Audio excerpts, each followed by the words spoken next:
Bismillahirrahmanirrahim. Alhamdulillahirabbil alamin wassalatu wassalamu ala asrofil anbiya'i wal mursalin wa ala alihi wa ashabihi wa man tabi'ahum bi ihsanin ila yaumiddin, amma ba'du. Assalamualaikum warahmatullahi wabarakatuh. Anak-anakku yang sholih dan sholihah, apa kabarnya kalian hari ini? Bagaimana dengan saumnya? Semoga Allah senantiasa memberikan kekuatan kepada kita semua dalam menjalankan ibadah saumnya ya.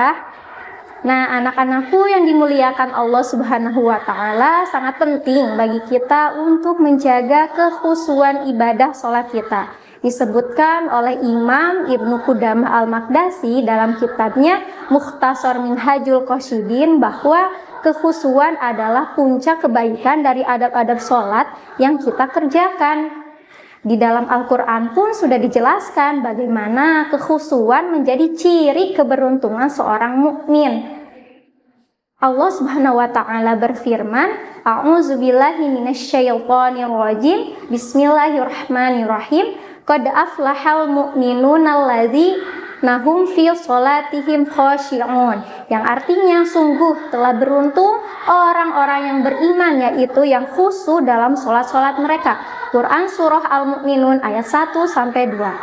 Nah, anak-anakku sekalian, karenanya menjadi sebuah kebutuhan bagi kita untuk mengevaluasi kembali sholat yang telah kita jalani selama ini. Apakah sudah mendapati kekhusyuan dalam sholatnya? Atau masih sering menjadikan sholat sebagai rutinitas biasa yang nyaris tidak berkesan apapun terhadap diri kita sendiri.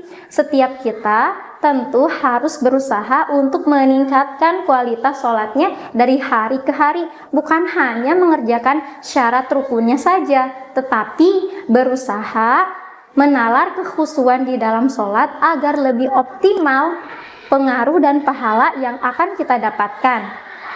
Anak-anakku yang soleh dan soleha, disebutkan dalam tafsir Al-Wasit yang ditulis oleh Syekh Al-Azhar Muhammad Ali Tontowi, makna khusyuk adalah ketakutan dalam hati kepada Allah Subhanahu wa Ta'ala yang terlihat pada anggota badan, menjadikannya tenang dan merasa bahwa berdiri menghadap Allah Subhanahu wa Ta'ala. Tentu saja ini adalah pekerjaan yang berat dan harus dilatih terus-menerus. Adapun beberapa langkah yang lebih khusyuk dalam sholat secara umum telah dibahas dalam banyak kitab-kitab, diantaranya sebagai berikut.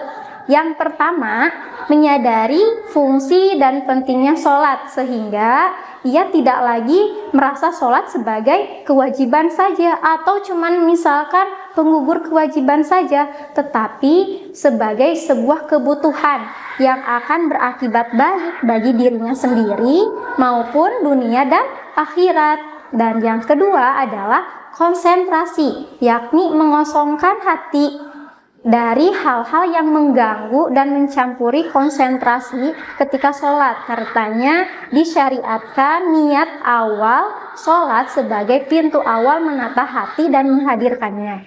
Lalu yang ketiga yaitu mengetahui arti lafal. Nah, karena dengan memahami makna bacaan yang kita lafalkan akan membantu kekhusyuan dalam sholat kita. Karena itu menghayati sepenuhnya doa-doa yang ada di dalamnya.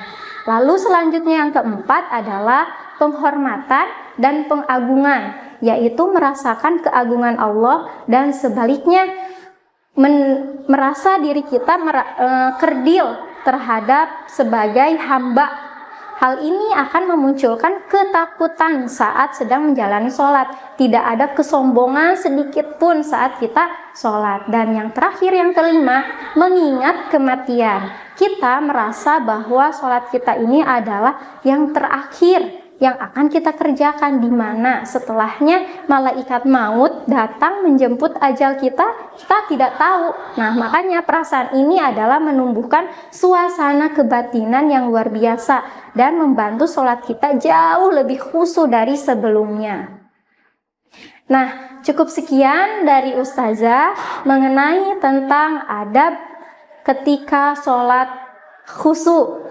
Nah, tapi sebelum itu Ustazah akan memberikan 3 pertanyaan yang harus kalian jawab. Yang pertama, pertanyaan pertama adalah Surat apa sih yang ada di dalam Al-Quran yang menjelaskan bahwa orang beriman itu sangat beruntung ketika khusyuk dalam sholatnya? Lalu pertanyaan yang kedua, arti khusyuk menurut Imam Qudamah Al-Maqdasi apa ya? Dan pertanyaan yang terakhir adalah berapa langkah yang harus kita lakukan ketika sholat kita menjadi khusyuk? Nah, itu adalah pertanyaan yang harus kalian jawab. Sekian dari Ustazah, mohon maaf apabila ada salah kata. Wabillahi taufiq wal hidayah. Wassalamualaikum warahmatullahi wabarakatuh.